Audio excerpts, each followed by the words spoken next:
Let's do an animal rap. Tapper alpaca, wombat and panda, domestic rabbit and a Tasmanian devil. Expert on Australia, now we have association sponsors. Animals, shoebill, raccoon, Australian dingo, gold eagle, red panda. The dugong gong gong. The dugong gong. A doo doo doo doo down a dong dong doo. Ornithologist, expert on Asia, horse, Chinese panda, and African ostrich. Do they have like another kind of ostrich, like a European ostrich? Ha ha ha ha ha ha ha ha. European ostrich? Ha ha ha ha ha ha ha ha. Like another kind of ostrich? European ostrich? The dugong gong gong. The dugong gong. A doogie doo doo down a dong dong doo. I mean, like, aren't all ostriches African? Welcome to Zarnia for Games and Geekery. I'm John. I'm Adhil. And we're bored to be wild. So very, very wild. No, I'm not. I'm trying not to be too wild because this game is all about taming the wildness, or maybe not taming the wildness, but it does involve animals.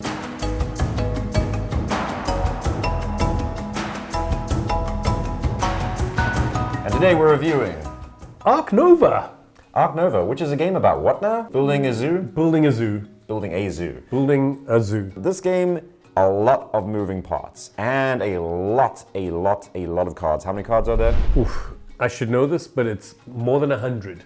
It's a lot. It's a huge deck. It's a pile as big as a large mango. Yeah, or something. that's I'm not very probably good at, about right. Not very good at using size measurements. But yeah, there are a lot of cards in this game. It is very daunting. We've laid it out here, kind of mid-game vibes. There are blocks, meeples, stacks of cards. There are animals all over the place. I am not going to be able to manage this game, and I don't think this is the game for me.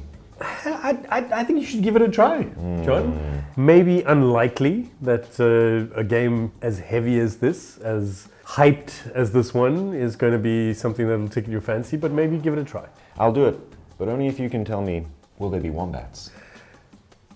Of course there will. Adhil, there are a lot of pieces out on the board in front of me. What the hell is going on? Well, there are three main mechanics that really appeal to me in this game. My favorite mechanic is this tableau building, or tableau and engine building that happens using these different animals, but also these sponsorship cards where you can get some extra points for doing certain things. The whole tableau is one of the reasons why you've laid a whole bunch of stuff out on the board. But then you also have these action cards, quite neatly done, where each of your cards goes into one of these 5 slots. Each of them is then numbered, and that's the level of power that relates to that particular action. When you use it, you then move the card to the lowest power and you slide all of them up. And it's a really cool little mechanic. So you can use them at whichever level. Okay. And then depending on which of the actions you're using, so you've got animals, which allows you to play animals into your zoo. You've got build, which allows you to build enclosures to house those animals. Cards, which allows you to gain new cards from the massive deck. And then association, which allows you to create some partnerships with other zoos around the world, or to specialize in science, do some research, or to support some of the conservation projects. And then sponsors is the last of the actions, which allows you to play out these sponsor cards, which relate to some of the specific kinds of animals, or potentially the different regions that they might come from as well. And then the third mechanic is another one of my favorites, which is the use of polyomino puzzles, where you're trying to place these tiles on this board, on your sort of zoo board, and you're trying to fill it up completely. And there's certain things that get in the way, like the water or the rocks, and you've got to have to build around them. And you've got these little bonuses that you can pick up by covering some of the parts of the board. Okay, Adhil, you've told me like what's in front of you, but we haven't really touched on this long platter of a board. What's going on with this? Well, the main reason for this board is the display of cards in the middle, right? And so that's also called the knowledge track. So there are actually 3 tracks that you have that you're trying to advance up. The one is this kind of knowledge or reputation that you're trying to build. And then along the outside, you get the appeal of your zoo. Aha, these are the number of tickets you're selling. Tickets, exactly. Yeah. And then on the other side, you've got the conservation points, the green points. When the 2 tracks meet, so when your marker on the one track meets your marker on the other track, that actually triggers the end of the game. And how long does that take? I mean, that's one of the things about this game, right? Is that it actually takes quite a long time. Certainly the first play, you've got to set aside a good 4 hours. There are a lot of moving parts to this game. There are a lot of bits and pieces going on. That's exactly the kind of thing that I don't like about Eurogames, is just too much stuff. But how did you feel about this one? I'm not saying that I'm sold on Eurogames at this point, but this designer has really done a lot of really good work in making it clear, legible, that all the mechanics and the iconography are consistent and well explained. Yeah, I agree. I think that it is kind of accessible. It also feels to me like it flows quite well, right? So you understand that you've got to build an enclosure to be able to put an animal into it. You've got to pull a few of the same icon together to be able to support a particular conservation project. I think it's easy to get your head around those major themes within the game. But this isn't like Zoo Tycoon. This is not just grab a whole bunch of animals and put them into pens and sell tickets. This game has got quite a sophisticated take on building a zoo, which marries conservation and mass appeal. The thing that I find really fun, they've got sponsorship cards and association cards, for goodness sake. They've let's have partnership zoos across the world. Let's have breeding programs. Let's have release into the wild programs. And for some people, I think that might make it feel a little bit overwhelming because there are more things involved. For it to be a compelling Euro game, you do need to have some of those layers in there. So I think that it works quite well, and they fit together really well. It's zoo. In. It's zoo. Ing. What are we Zooming. zooming into? I'm still trying to let me get this joke right. We're zooming in on animals today. Okay, yes, we are zooming in.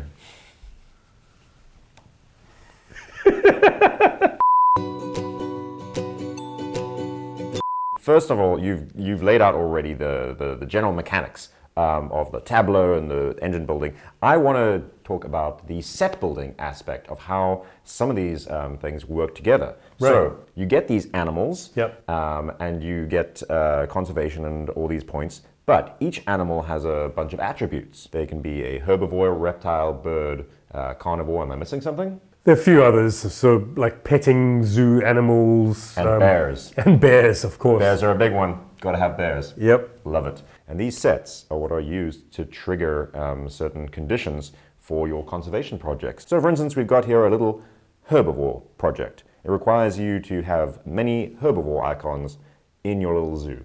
Great, that's cool. I'm gonna put together a couple of mountain tapirs. Tapir. Tapir. Oh, it's pronounced taper. Easy enough. Now you know. Now where's that banana? I'm gonna alpaca my bags.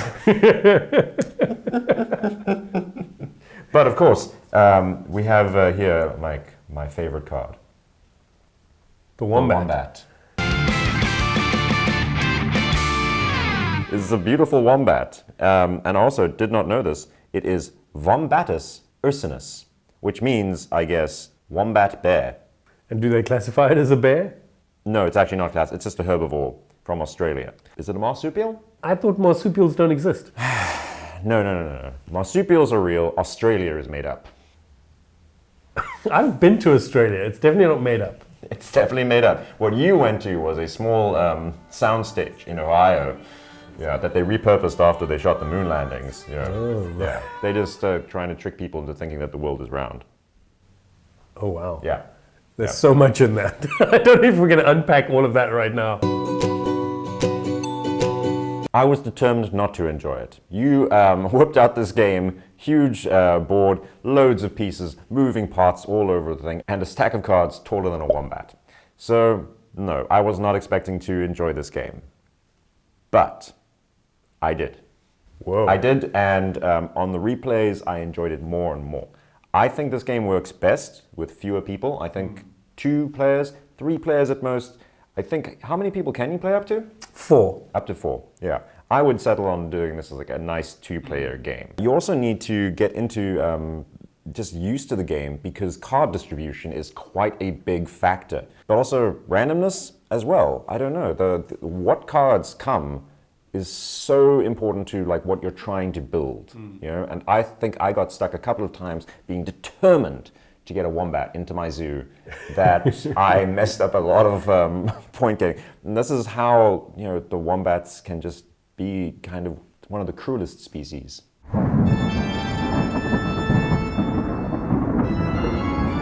I think if you decide too early on in the game to go down a specific road and not stay flexible, the game does punish you. So you've got to be flexible, you've got to look at what the common resources are and adapt your strategy on the fly, which I think is probably why it takes a bit longer, because people have to do a lot of thinking in quite a short turn. And so the actions that you can take are relatively compact, not that complicated, but the thinking around it is what takes up the time. And I don't want to be one of those gamers that says, hey, come on, buddy, you're taking forever. But I will. Well, I loved this game. I mean, it was one that I was looking forward to getting for ages. It took a long time to get to South Africa, and we really have enjoyed it in all the different crews that I've played it with, even played it solo. Loved it at 2 players. 3 and 4 were also great for me, except for the fact that they went on quite well. Anything else you didn't love about it? It wasn't like I enjoyed the artwork. I thought it fitted quite well. I think it's consistent across all of the cards, which is one of the criticisms that people might have of some other games which have, you know, as many cards as this. It's difficult to have the look and feel of the game be consistent. I think many people don't like photography in these sorts of games. I can imagine that does seem a little stock footagey at times, but also, you know, you're dealing with like a pile of cards bigger than a shoe ball. The other thing to do with the aesthetics is that they've used the other side of the board. They've changed the configuration a little bit, so that if you know, depending on how you're setting up the game, you might want to flip it to the other side of the board, which I thought was really neat. Like that's not something I've seen in any other games. Apart from the randomness in the deck, what other mechanics are there in this game to make it different through each play? The player boards come in a couple of different flavors, so you get the option to play them where everybody at the table has the same board. Or you can play with asymmetric, so everybody plays something slightly different. And you know, they have some special elements on those particular boards, and they've even released some new boards so that you can, you know, as an expansion, so you can bring that into the game as well. So that helps to spice it up a little. Yeah, you know, talking a lot about like flavor and spice, I was getting a little bit excited and a little bit hungry. I can't actually eat the boards though. No. Or the animals. That would definitely lose me conservation points. Totally. Yeah. If you are a little bit on the fence of Eurogames, I would say that this is one to jump in on. And try to play it maybe with one other player who's already played it before. And so that might be a good way to kind of get into it. There are also great how-to-plays online that you can find to really just teach yourself the game properly before you get into it. This has been Bored to be Wild, and we've been reviewing Ark Nova. Ark Nova, which I think is very good. Yeah. Me too. Yeah. I really loved it. It was fantastic. So tell us in the comments below if you enjoyed it too, or if you'd really like to play it. Or what your favorite animal is. Or just give me like some cool animal facts. Did you know that platypi don't have stomachs? It's true.